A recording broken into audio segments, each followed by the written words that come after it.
এমন কখনো শুনেছেন অতিরিক্ত কাজের চাপে একটি রোবট আত্মহত্যা করেছে? অবিশ্বাস্য মনে হলেও সত্যিই তাই হয়েছে।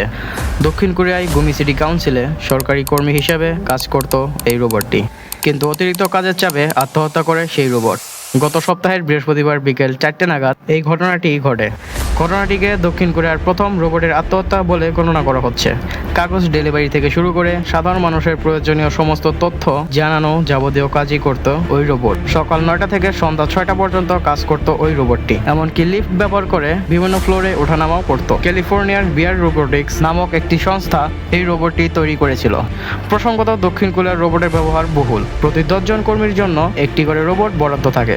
রোবটটি গত বৃহস্পতিবার কাউন্সিল বিল্ডিং এর সিঁড়ির মাঝে পড়ে থাকতে দেখা যায়। একই জায়গায় বারবার ঘুরচক্কর খাচ্ছিল রোবটটি। এই আচরণ দেখেই সবার সন্দেহ হয় রোবটটি হয়তো নিজে থেকেই আত্মহত্যা করেছে। কিভাবে ওই রোবটটি পড়ে গেল তা এখনো জানা যায়নি।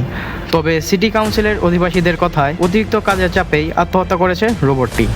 তো আজকের ভিডিও এতটুকুই। ভালো লাগলে অবশ্যই সাবস্ক্রাইব করবেন, লাইক করবেন। দেখা হবে অন্য কোনো ভিডিওতে।